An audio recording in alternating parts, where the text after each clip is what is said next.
A ver, seamos sinceros, el tema de las grasas en la comida siempre ha sido un enredo total. Un día nos dicen que algo es bueno y al día siguiente es lo peor del mundo.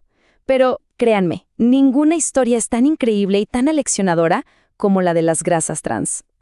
Todo arranca con la pregunta del millón, esa que seguro se ha hecho en muchísimas cocinas: ¿mantequilla o margarina? Por un lado, la mantequilla, lo de toda la vida, natural, pero bueno, de origen animal. Y por el otro, la margarina, hecha de vegetales y que nos vendieron como la opción súper inteligente para cuidar el corazón.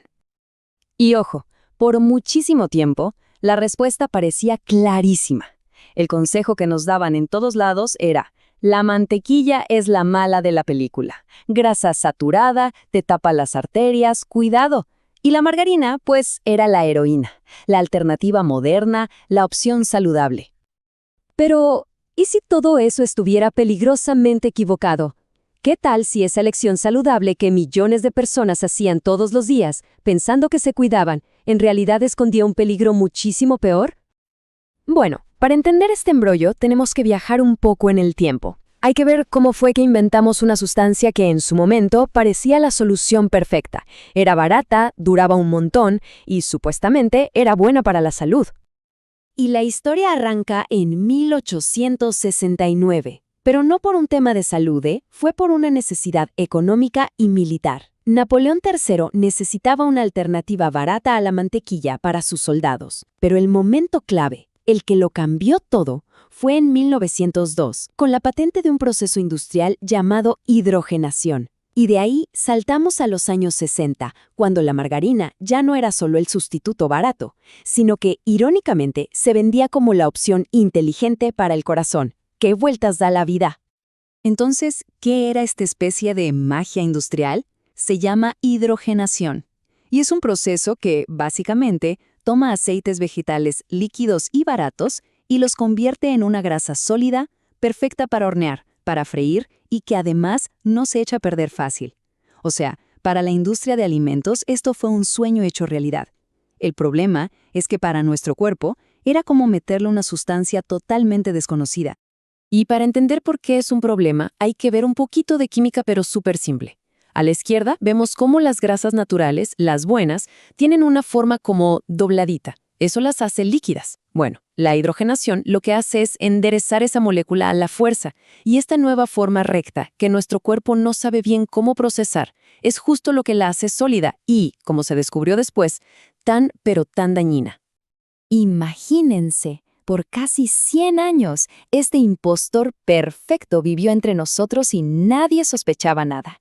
Pero llegaron los años 90 y algunos científicos, revisando datos, empezaron a ver algo que no cuadraba, algo bastante alarmante. Y hay que entender muy bien esto, No es que fuera una idea de unos pocos, no. Hasta bien entrados los 90, el consenso general de médicos, de nutricionistas, era que las grasas trans, bueno, en el peor de los casos no hacían nada, y en el mejor eran hasta buenas si las comparábamos con la mantequilla. Y entonces, ¡pum!, llegó el primer mazazo a esa creencia con un estudio famosísimo, el Nurses Health Study, y los resultados fueron para caerse de espaldas. Aumentar solo un 2% las calorías diarias de grasas trans estaba ligado a un aumento del 93% en el riesgo de enfermedad cardíaca. ¡Una locura! Ahí fue cuando el asesino silencioso empezó a dar la cara.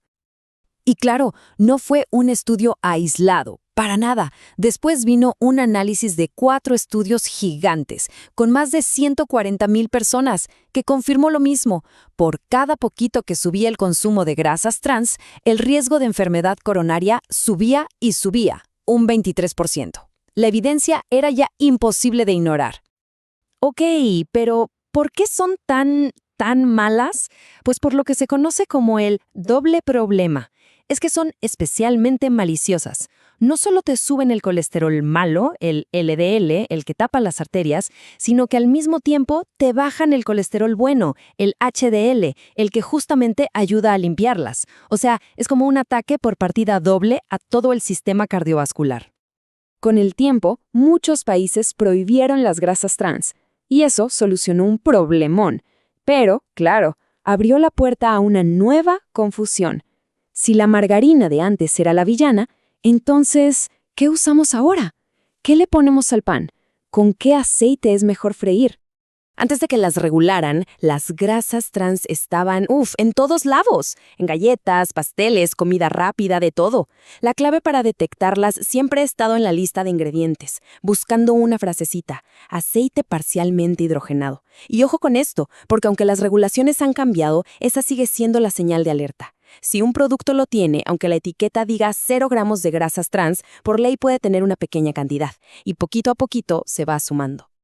Y aquí la cosa se pone todavía más interesante, porque la lógica simple nos diría, a ver, si la grasa saturada de la mantequilla tenía mala fama y las trans son peores, pues entonces todos los aceites vegetales líquidos tienen que ser buenos, ¿no?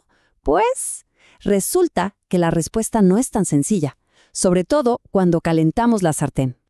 Resulta que estudios más recientes han descubierto algo que nos dejó a todos con la boca abierta. Esos aceites que nos vendieron como súper saludables, los de girasol o maíz que son ricos en poliinsaturados, pues resulta que no aguantan bien el calor, se descomponen y generan unas sustancias tóxicas llamadas aldehídos. Y paradójicamente, grasas que antes se veían como malas, como la mantequilla, la manteca de cerdo o el mismísimo aceite de oliva, son mucho más estables, resisten mejor el calor y producen muchísimos menos de estos compuestos dañinos. Entonces, con todo este lío de información, ¿qué hacemos en la cocina del día a día? Bueno, la clave parece ser dejar de pensar en grasas buenas contra grasas malas y empezar a pensar en cuál es la grasa correcta para cada cosa. Y en realidad es bastante simple. A ver, para untar algo en frío, en una tostada, por ejemplo, una margarina moderna, de esas que vienen en envase blando, que ya no tienen grasas trans, suele ser una buena opción por su perfil de grasas. Pero para cocinar, para freír, para usar calor fuerte, ahí la estabilidad lo es todo. Y en ese escenario, el aceite de oliva, la mantequilla e incluso la manteca de cerdo le ganan la partida a los aceites de girasol o maíz. Ok, vamos a resumir todo esto en 3 puntos clave, para que quede súper claro. Primero, a leer etiquetas. Si ven aceite parcialmente hidrogenado, mejor dejar ese producto en el estante. Segundo, para untar, lo que viene en envases blandos suele ser mejor que las barras duras. Y tercero, y muy importante, para cocinar con calor, lo que más importa es la estabilidad de la grasa, no tanto si viene de una planta o de un animal. La verdad es que toda esta historia de las grasas trans es una lección de humildad para la ciencia y para todos nosotros. Nos recuerda que lo que hoy parece una verdad absoluta en nutrición, mañana podría ser un grave error. Y nos deja con una pregunta flotando en el aire, ¿no? De todo lo que hoy damos por saludable, ¿qué cosas se estarán cuestionando dentro de unos años?